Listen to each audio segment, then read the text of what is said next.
Hüseyin Allah Hüseyin. Git o makarnayı. Kardeşlerimiz kovalara koyup toplu halde aileleri var. Bu kovalar toplu halde yaşayan aileler var. Onlara gidiyor. Artık gidiyor. Şimdi gidecek bir araç, gelecek, öbürü gelecek, gelip götürecek. Bu şekilde kovalarla ihtiyaç sahiplerine yönetler gidiyor. Gel abi gel. Şurada bulgurumuz da var. Nohudumuz da var. Çeşit çoktur abi. Abi şu fıçayı çeker misin abi? Nohudumuz da burada arkadaşlar. Bir müsaade misin? Bir müsaade edin.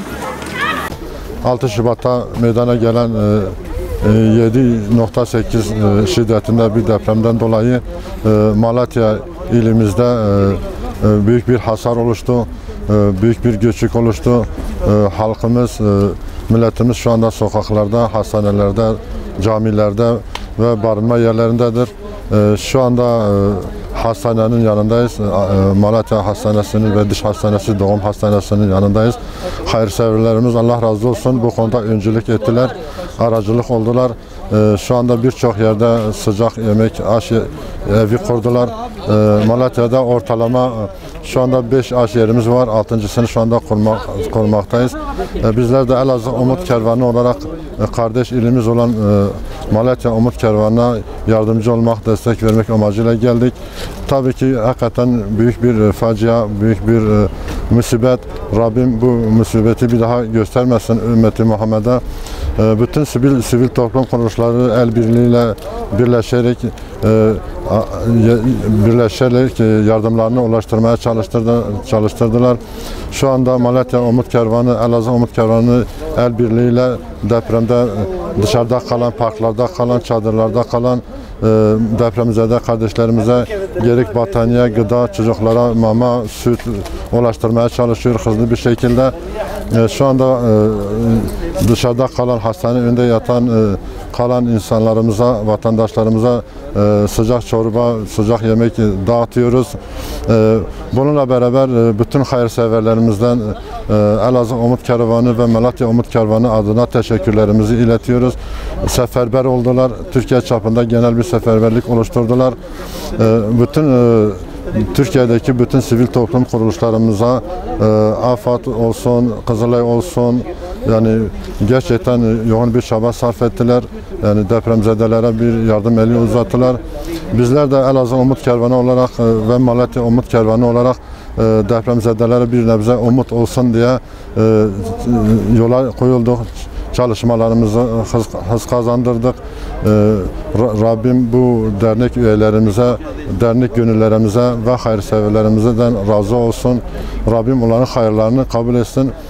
Aynı zamanda Merkezi Avrupa'da bulunan Avrupa Yetim Eli ve Merkezi yine Avrupa'da bulunan İHA Ebrar Yardım Kuruluşu, Umut Kervanı ve Yetimler Vakfı el birliğiyle Türkiye'de meydana gelen depremden dolayı depremzedelere yardım elini ulaştırmak için el birliği oluşturdular. Kol kola girdiler. Büyük bir çaba içerisine girdiler ve depremzedelerin yaralarını sarmak için ellerinden geleni yapıyorlar.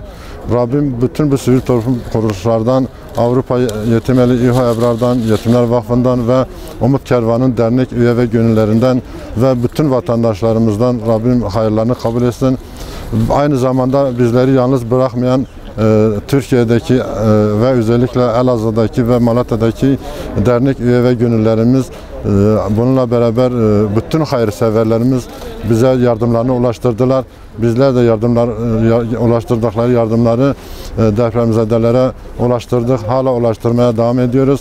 Tabii ki bildiğimiz gibi kış ortamıdır. Şu anda soğuktur, üşüyoruz. Burada bir de geceleri eksi 10 dereceyi bulacak kadar bir soğukluk vardır. Yani çocukların üşümemesi için burada hayırseverlerimizden bir çağrıda bulunuyoruz. Yani bir an önce bunlara çadır ulaştırmak, çadır ihtiyaçları vardır, soba ihtiyaçları vardır, battaniye ihtiyaçları vardır. Tabii sonraki süreçte de bunlar haliyle ev arayacaklar, kira lazım, ev lazım. özellikle nakdi yardımlarını Elazığ Umut Kervanı ve Malatya Umut Kervanı üzerinden bu depremzedelere ulaştırmak için yardımlarını esirgemesinler ve diğer deprem bölgelerinde çalışan sivil toplum kuruluşlarımız aracılığıyla oradaki depremzedelere bu yardımlarını ulaştırsınlar. Rabbim şimdiden yaptıkları ve yardım yapacakları bütün hayırlarını kabul etsin. Rabbim bir daha bu bela ve musibeti ümmeti Muhammed'e göstermesin inşallah.